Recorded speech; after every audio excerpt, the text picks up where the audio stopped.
వినలేదు అది. రోసీ గారిని సీఎంగా చేయాలనే దాంట్లో మీది కూడా ఉన్నదా మీ సూచన? నేను అప్పుడు కరెక్ట్గా అప్పుడులో టోటల్గా నేను బ్యాలెన్స్డ్గా ఉన్నానా అని కూడా నేను చెప్పలేను. మీరు నేను షాక్ లో ఉన్నారు కదా. నేను షాక్ లో. రోజీ గారిని చేస్తున్నా అనేది నాకు ముందు చెప్పారు. నాట్ దట్ నేను ఆ రోజు కీలకమైన, అంటే ఆపద్ధర్మ ముఖ్యమంత్రి అనుకున్నారా? ఆ రోజు నేను కీలకమైన వ్యక్తిని. అవును, రోషే గారు ఉన్న దీంట్లో సీనియర్. మీరే సెక్రటరియట్ లో ఉండి అంతా మానిటరింగ్ అంతా చేస్తున్నారు. అది కోఆర్డినేషన్ చేస్తాం. మానిటరింగ్ అనే కంటే కోఆర్డినేషన్ అది చేస్తాం.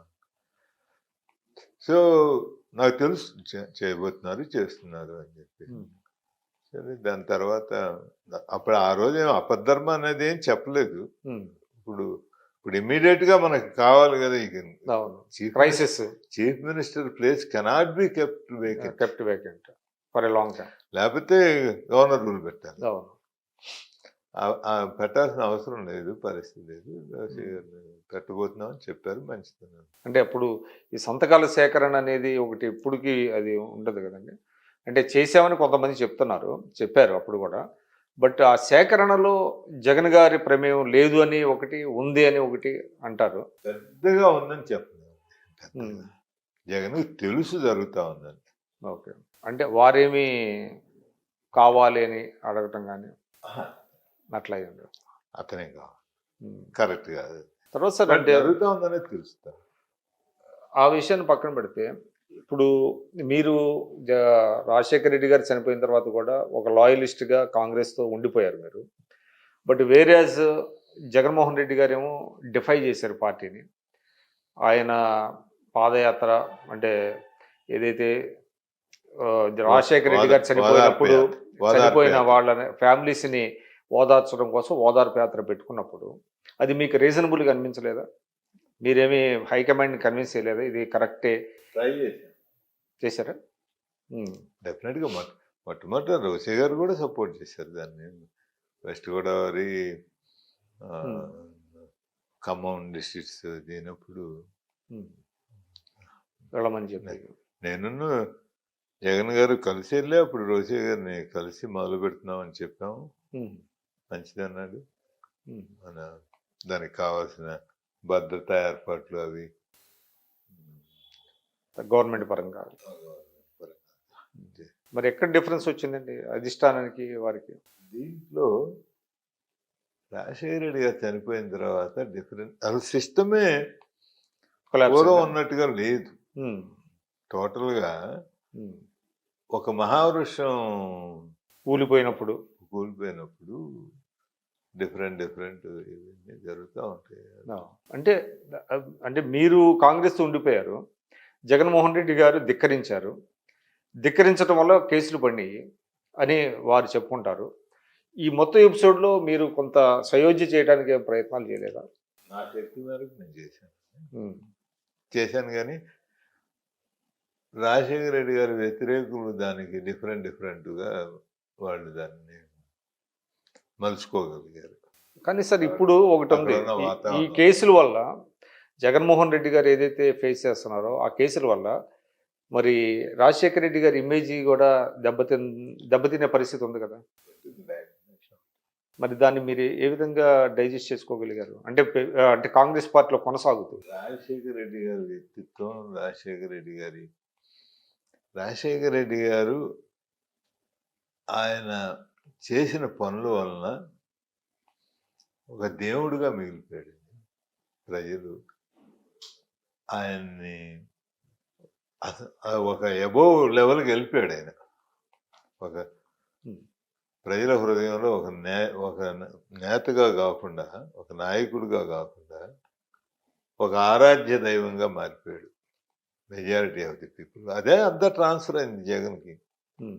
టోటల్గా జగన్ ట్రాన్స్ఫర్ అయింది రాజశేఖర రెడ్డి గారి అకౌంట్. లేకపోతే legacy stock, lock and barrel అంటారంటే టోటల్గా సంపూర్ణంగా రాజశేఖర రెడ్డి గారి గుడ్ విల్, రాజశేఖర రెడ్డి గారి bank account, I mean bank account అంటే ప్రజల అభిమానం ప్రజల హృదయాల్లో అభిమానం. అదంతా జగన్మోహన్ రెడ్డి గారు ట్రాన్స్ఫర్ అయింది. ఉమ్, ఆయనకి అది ఉపయోగపడింది. అందువల్ల రాజశేఖర రెడ్డి గారి వ్యక్తిత్వానికి ఏం పెద్ద దానివల్ల ఏదో పెద్ద నష్టం జరిగిందని నేనైతే అనుకోను. కొంత కొంత జరిగి ఉండొచ్చు. ఉమ్. దానికంటే కూడా చాలా ఎక్కువ పెరిగిపోయాడు ఆయన. అంటే లార్జర్ దాన్ లైఫ్ అంటాం అట్లా.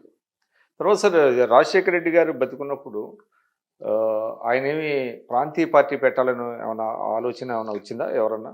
ఆయనకి చాలా మంది సలహాలు ఇచ్చేవారు, ఉమ్, పెడితే బాగుంటుంది. దాని మీద డిస్కషన్స్ కూడా జరగలేదు. కానీ ఆయన పార్టీతో ఉండాలి అని అప్పుడే అనుకున్నారా? తర్వాత సార్ అంటే ఇప్పుడు అంటే రాజశేఖర రెడ్డి గారు కొన్ని స్కీమ్స్ ప్రవేశపెట్టిన తర్వాత అవి అంటే అంతకుముందు చంద్రబాబు నాయుడు గారు చేసినవి ఆయన కొనసాగించారు. ఎక్కడా కూడా ఆ స్కీమ్స్ని దెబ్బతీయడం కానీ పేర్లు మార్చడం కానీ అది చేయలేదు. అది ఒక కంటిన్యూస్ ప్రాసెస్గా అభివృద్ధి పనులు జరుగుతూ వచ్చినాయి. అది చాలామంది అంటారు. కానీ ఇప్పుడు ఉన్నటువంటి గవర్నమెంటు, పాత గవర్నమెంటు ఏదైతే రాజధానులు మార్చడం ఇదంతా కూడా కొంచెం కాంప్లికేట్ చేసుకుంటాం అనేది ఏ విధంగా మీరు చూస్తారు? ఇప్పుడు నేను ఇందులోకి వెళ్తే ఏం జరుగుతుందంటేనండి, మీరు మాట్లాడినవన్నీ పక్కకి వెళ్ళిపోతాయి. అచ్చా, ఇదే మెయిన్ అవుతుంది అంటారా? దాని మీద నేను అన్నాను అనుకోండి, మరి నువ్వే ఆ రోజు ఏం చేసావయ్యా, చంద్రబాబు రాజీవ్ ఆరోగ్యశ్రీ అని పేరు పెట్టాడు రాజశేఖర రెడ్డి గారు. It's a naval project. ప్రపంచంలో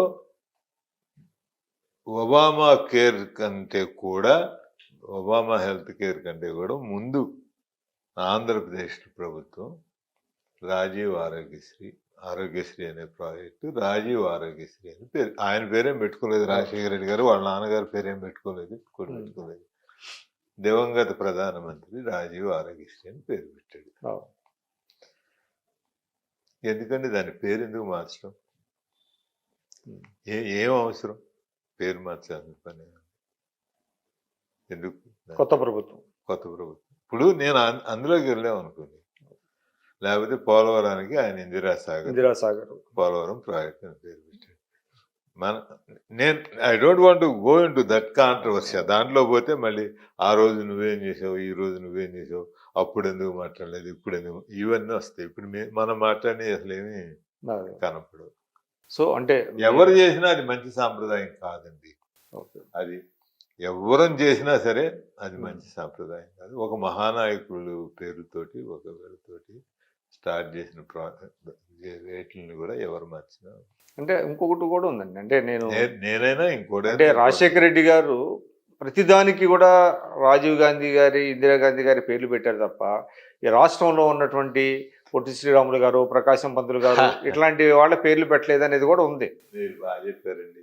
పూల సుబ్బయ్య గారి పేరు కూడా చెప్పారు, వెలుగొండ. మీరు కావాలంటే కమ్యూనిస్ట్ నాయకులను అడగండి. పూల సుబ్బయ్య గారి పేరు కూడా పెట్టారు, చొక్కారావు గారి పేరు కూడా పెట్టారు. ఆయన పెట్టలేదంటే పివి నరసింహారావు గారి హైవే అన్నారు. కొన్ని ల్యాండ్ మార్క్ ప్రాజెక్ట్స్కి రాహుల్ గాంధీ రాజీవ్ గాంధీ గారి పేరు, ఇందిరాగాంధీ గారి పేరు, జవహర్లాల్ నెహ్రూ గారి పేరు, ఔటర్ రింగ్ రోడ్డుకి జవహర్లాల్ నెహ్రూ గారి పేరు పెట్టారు, ఆరోగ్యశ్రీకి రాజీవ్ గాంధీ గారి పేరు పెట్టారు, పోలవరానికి ఇందిరా మిల్లు అని పెట్టారు. ల్యాండ్ మార్క్ ప్రాజెక్ట్స్ పెట్టారు. మిగతా చాలా చాలా చాలా తన పార్టీ వాళ్ళు కాకపోయినా పెట్టాడు ఆయన పేర్లు. అదేం పెద్ద ఇది కాదంట. కాదు, చొక్కారావు ఎత్తిపోతల పథకం అని పెట్టారు. కరీంనగర్. అట్లాగే పూల సుబ్బయ్య పేరు పెట్టాడు. తన పార్టీ కాదు. ఎంత ముఖ్యమైన ప్రాజెక్ట్ అది. ఇవాళ కంప్లీట్ అవ్వలేదు. కంప్లీట్ అయి ఉంటే ఆ మెట్ట ప్రాంతానికి అది ఎంత చేసేది. ఆయన ఉంటే ఖచ్చితంగా కంప్లీట్ అయ్యేది. కాదు, పార్టీ రహితంగా, ప్రాంత రహితంగా ఆయన మహానీయుల పేర్లన్నీ పెట్టుకునే ఉన్నాడు. సార్ ఇప్పుడు వస్తే రాష్ట్ర కాంగ్రెస్లో మీరు చాలా కీలకంగా ఉన్నారు. సో మీ శిష్యుడే అనుకోండి, ఆయన పిసిసి అధ్యక్షుడు అయ్యాడు, మీ గిడుగు రుద్రరాజు గారు. శిష్యుడు అనేది రాజకీయాల్లో శిష్యుడు అనేవాళ్ళు ఎవరు? సరే, డిసైపుల్ మీరు ఇందాకన్నా మీరు నర్చర్ చేశారు చాలామందిని. అటువంటి ఆటల్లో ఆయన కూడా ఒకడు నాతోటి సహచరుడు, సహచరుడు, యంగ్ కొలీగ్, మీ యంగ్ కొలీగ్. నా సహచరుడు. ఎస్, రుద్రరాజు నాకు ఆయన ఎన్ఎస్ఏలో ఉన్నప్పటి నుంచి సన్నిహితుడు. ఎన్ఎస్ఏలో ఉన్నప్పటి నుంచి ఇప్పుడు ఏంటి సార్ రాష్ట్ర కాంగ్రెస్ రేపు ఏమన్నా పొత్తులకు వెళ్ళేటువంటి అవకాశం ఏమైనా ఉందా, లేకపోతే ఒంటరిగానే వెళ్తుందా? నేను ఇందాక మీకు చెప్పాను, నాకు పార్టీ సుప్రీమో అల్టిమేట్. నాకు ఏమాత్రం ఇష్టం లేదు చంద్రబాబు నాయుడు గారితో కలిసి 2018 ఎలక్షన్లో వెళ్తాం. యూపీఏ కలవటం 2018 చెప్పారా మీరు అప్పుడు? నా పార్టీలో ఇంటర్నల్ గా చెప్పాను. వాళ్ళు కాదు అని డెసిషన్ తీసుకున్నారు. నేను ఎక్కడ సభలకు అటెండ్ అవ్వలేదు, కానీ నేను ఎక్కడ ఇన్వాల్వ్ అవ్వాలి, బహిరంగంగా ఇన్వాల్వ్ అవ్వలేదు, బహిరంగంగా వ్యతిరేకించలేదు. పార్టీ సుప్రీం అనుకున్నా. అట్లాగే అప్పుడు అశోక్ గెహ్లాట్ గారు సంస్థాగత కార్యదర్శిగా ఉండేవారు, ఢిల్లీ వచ్చారు కదా, ఆయన కూడా కలిసి వచ్చి కలిసి వెళ్ళారు. ఇష్టం లేదు నాకు, కానీ ఎక్కడ ఏమి నేను దాని గురించి మాట్లాడలేదు. ఇప్పుడు ఏ చంద్రబాబు అయితే రాహుల్ గాంధీ గారి మీద రాళ్ళు వేయించాడు, ఏ చంద్రబాబు అయితే రాహుల్ గాంధీ గారికి నల్ల జెండాలు చూపించాడు, ఏ చంద్రబాబు అయితే టమాటాలు కోడిగుడ్లు విసిరించాడు, ఏ చంద్రబాబు అయితే ఫ్లెక్సీలు విజయించాడు, ఆంధ్ర ద్రోహులు అని పిలిపించాడు. సోరవరం సుధాకర్ రెడ్డి గారు, మీరు కావాలంటే మీకు ఆ లింక్ పంపిస్తాను, చూసుకోండి. రాజీవ్ గాంధీ గారు యూపీఏ పార్ట్నర్స్ అందరిని తీసుకొని గుంటూరు వచ్చారు, స్పెషల్ కేటగిరీ స్టేటస్ అమలు దానికి. సోరవరం సుధాకర్ రెడ్డి గారు స్టేజ్ మీద చాలా బాగా మాట్లాడారు ఆ రోజున. ఏమిటయ్యా చంద్రబాబు, నా మిత్రుడు చంద్రబాబుకు నేను విజ్ఞప్తి చేస్తున్నాను, నాకు మంచి మిత్రుడు అతను.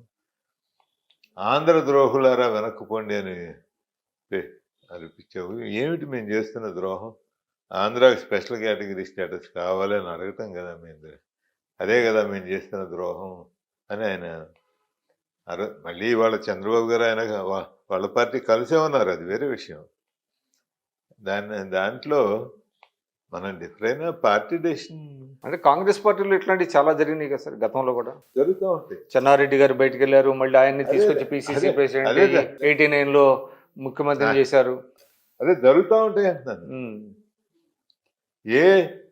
ఏ చంద్రబాబు నాయుడు గారైతే స్పెషల్ ప్యాకేజీని స్వాగతించి బల్లలు తరిసి స్వీట్లు పంచిపెట్టుకొని అమరావతిలో చేశాడు, ఆయన 2019లో ధర్మ పోరాట దేశాన్ని నేను చెప్తున్నాను కదా, ఇది వండర్ఫుల్ స్ట్రాటజిస్ట్ అండ్ వండర్ఫుల్. ఆయన ప్రజలు మర్చిపోతారు అనుకుంటాడు, మరిపించగలం అనుకుంటాడు. అంటే మీరు కూడా మ్యాచ్ కాలేరు ఆయనతో కొన్ని విషయాల్లో? మీరు చెప్పారు మీరు కూడా, అంటే వ్యూహాలు కొత్తగా ఉంటారని. కొన్ని విషయాల్లో ఈ ఫార్ మోర్ సుపీరియర్, దాంట్లో ఏమి అనుమానం లేకపోతే ఏంటండి, మొత్తం కాంగ్రెస్ పార్టీ వచ్చింది, ఇంక్లూడింగ్ రాహుల్ గాంధీ అటెండ్ అయ్యారు. ఏది ఆయన ఢిల్లీలో ధర్మ పోరాట దీక్షని 2 రోజులు అక్కడ నా దృష్టిలో అయితే ఒక డ్రామా నడిపితే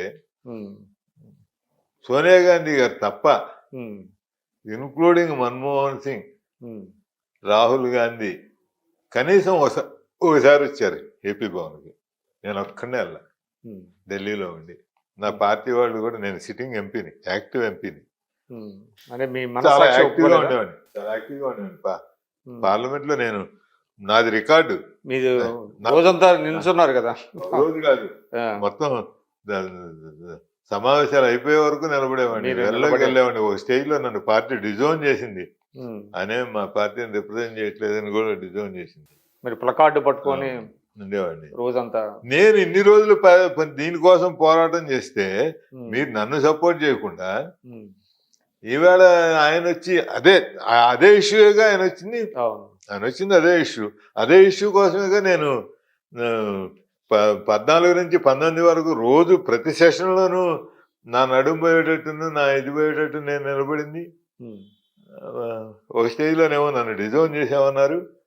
అటువంటిది మరి మీరందరూ వెళ్ళి ఎట్లా ఇది చేస్తారు, మరి మన మీదే కదా రాళ్ళు వేసింది, ఉమ్. మన మీదే కదా ఇది చేసింది అని ఆ తర్వాత రాహుల్ గాంధీ గారు కలిసారా? internal గా మాట్లాడాను, ఎప్పుడు ఎక్కడ బయట మాట్లాడాను. ఆ తర్వాత కలిసారా రాహుల్ గాంధీ గారు ఏమన్నా చెప్పారా మీరు చాలాసార్లు కలిసాం, అదే ఉంది, చాలాసార్లు కలిసాం.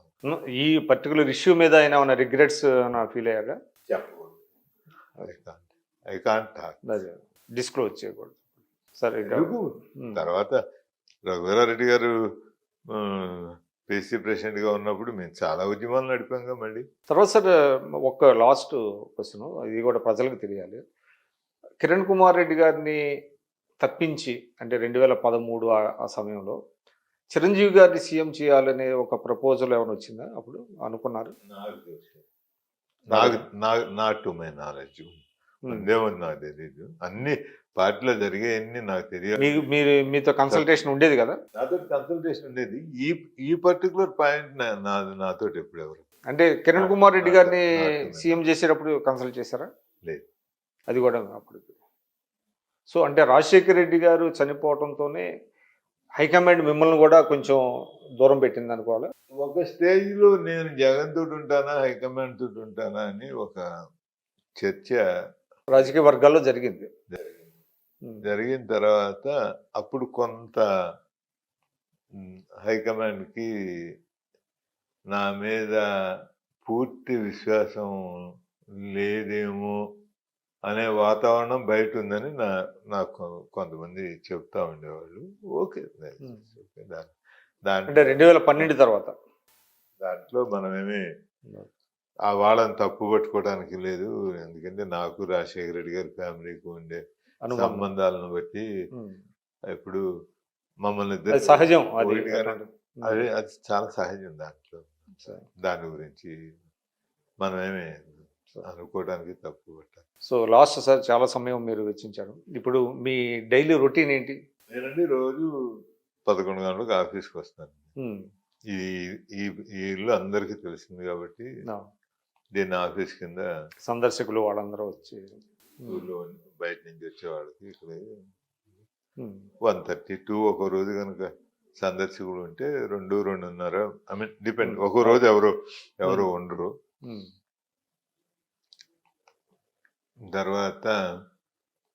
దాని తర్వాత లంచ్కి ఇంటికి వెళ్ళిపోయి దాని తర్వాత వీకెండ్స్లో ఫామ్ హౌస్లో మన వాళ్ళతోటి కలుగుతాం. ఏదైనా పార్టీ మీటింగ్స్ ఉంటే ఎక్కడ పిలిచినా, ఇంపార్టెంట్ మీటింగ్స్ ఉంటే పిలుస్తాం. మోస్ట్ ఆఫ్ ది టైం హైదరాబాద్లో ఉంటున్నారా? ఎక్కువ. సో మీరు ఇంకొక విషయం కూడా చెప్పాలి. చంద్రబాబు గారిని మీరు నన్ను కంపేర్ చేస్తారు. ఆయన నాకంటే చాలా ఎక్కువ స్థాయికి పెరిగాడు.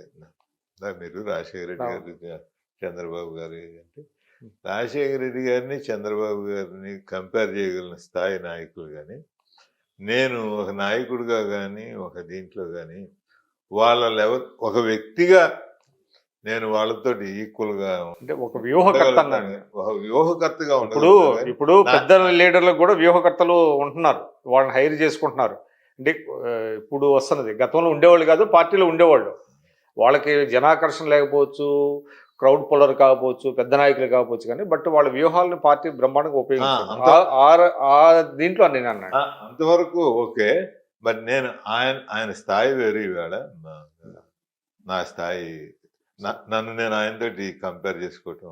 సార్ మీరు డాక్టర్గా ప్రాక్టీస్ చేశారా కొద్ది రోజులు? ఏమన్నా ఒక్కరోజు చేయలేదా? నేను స్టూడెంట్ డేస్ లోనే పాలిటిక్స్ లో ఉండేవాడిని. అప్పటి నుంచి పాలిటిక్స్ అసలు ఎప్పుడు స్ట్రెత్ పెట్టి హౌస్ సర్జన్ గా ఉన్నప్పుడు వాడాల్సి వస్తుంది. బయటకు వచ్చారు మీరు అనేది అలా అప్పుడు కూడా లేదు అసలు నాకు ప్రాక్టీస్ చేసి. రాజశేఖర రెడ్డి గారు చేసినట్టున్నారుగా, చాలా సీరియస్. ఆయన రూపాయి డాక్టర్ అనేదో అనేవాళ్ళని అంటారు. సీరియస్ గా ప్రాక్టీస్, సర్జరీలు చేసేవాడు. హైదరాబాద్ నుంచి వెళ్ళినప్పుడు ఎమ్మెల్యేగా ఉన్నప్పుడు కూడా కొన్ని రోజులు హాస్పిటల్కి వెళ్ళేవాడు. తర్వాత న్యాయం చేయలేము, అనవసరంగా వాళ్ళని ఇబ్బంది పెట్టినట్టు అవుతుంది మానేసాడు. మీరైతే అసలు ఎప్పుడు ఆయనకి ప్రొఫెషనల్ ఇంట్రెస్ట్ ఉంది. నాకు అసలు చేరేటప్పుడే లేదు. ఏదో మా అమ్మగారు ఆ రోజుల్లో డాక్టర్స్ ఉండే గ్రామర్ని బట్టి తన కొడుకుని డాక్టర్ గా చూసుకోవాలని అనుకున్నారు. డిగ్రీ అన్నా తీసుకున్నారా పోనీ యూనివర్సిటీ నుంచి? యూనివర్సిటీ నుంచి అయ్యో, పబ్లిక్ సర్వీస్ కమిషన్ ఎంట్రన్స్ కూడా పాస్ అయ్యాను. కాదు అప్పటికే, అంటే గవర్నమెంట్ డాక్టర్ గా వెళ్దామని. ఎగ్జామినేషన్ పెట్టారు. చంద్రరావు గారు చెప్పినటువంటి అభిప్రాయాలు, అనుభవాలు, పాత విషయాలు, ఇది నేటి ఇంటర్వ్యూ. నమస్కారం.